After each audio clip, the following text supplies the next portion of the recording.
The Mk4 Golf is generally a pretty reliable car, but there are a few common issues that I'm just going to talk through. So first of all, you can get rust on the front wheel arches. There's a piece of foam that sits inside which can end up trapping water and cause the arches to start rust around the edge. Obviously that's cosmetic rather than mechanical, but it's still something that can happen.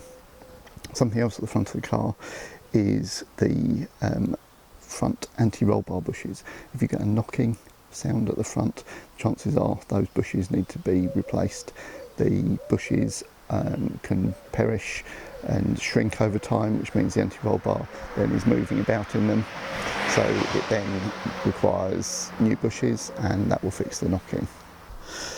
Now moving to the back of the car, again a knocking sound at the back can be down to the rear axle bushes.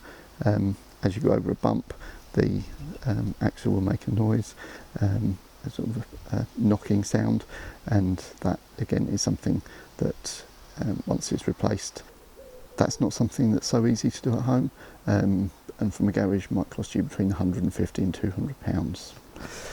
One of the next things is on the rear tailgate. The line for the washer jet can become detached. It was something that happened quite frequently early on in these cars' lives, and the fluid then runs into the tailgate hatch and corrodes the lock mechanism. And generally what you'll find if that's happened is that the light won't be working on the side, and sometimes the car won't actually know whether the boot is shut or open, so you can get an alarm going off if you open it without opening one of the other doors first. And we mentioned about door locks. This one has a problem where the lock is not actually engaging. You can see here that the door is actually open on the central locking system, but the handle is not engaging, so that's another issue that can occur.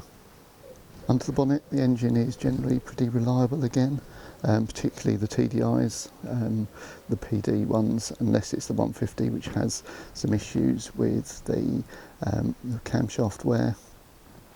The rest of the TDI range are all pretty reliable.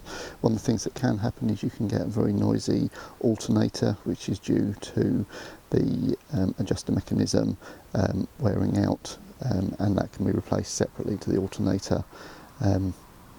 Even if you have to replace the alternator, the part itself is only around about £100. Something I mentioned in one of my other videos is the boost hose coming off, and you can see here this one has been fixed with cable ties to hold it in place, but again that's something that is relatively easy to do.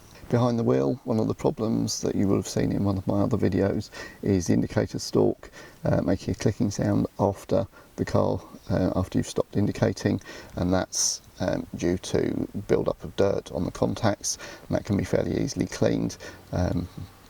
So it doesn't actually cost anything, it's just a bit of time to clean it. If it's really serious, then you may need to replace the indicator stalk, but that doesn't always happen. So if the temperature on your Mk4 Golf is showing right at the bottom of the range like this, then it's almost certainly the temperature sender that's faulty. But if the car never gets up to 90 degrees temperature, it's more likely to be the thermostat that's failed. The early versions of the electric windows could be somewhat problematic because some of the mechanism was made of plastic.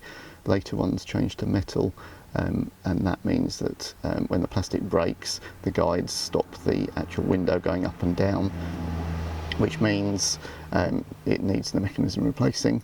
Not a massive amount of money to do. I bought the parts for about £30 and just a bit of your own time to do it. Or if you get the garage, it would probably be around about £150. The other thing in terms of opening the car, the locks can be a weak point. In particular, the micro switches within them, so the car doesn't actually know whether the door is locked or not, and you can end up with the doors not locking or not unlocking, and that would require the locking mechanism to be replaced. something that isn't mechanical and isn't anything to actually do with the car, but is down to the way people actually use it, is you can find that the sills can get crushed. Rather than putting the jack on the correct part underneath the sill, some people actually jack it on the sill itself, which can then cause it to cave in. So make sure if you are jacking that you use the proper jacking points underneath. You can see marked with the triangle. From everything I've mentioned, it might seem like the Mk4 Golf is a pretty unreliable car. It's not. It's just if you've owned one for quite a number of years, as I have, then a number of these issues will come up over time. I've now owned 9 different Mk4 Golfs since 1999. So over that 20-year period, you end up seeing quite a few of the issues on different cars.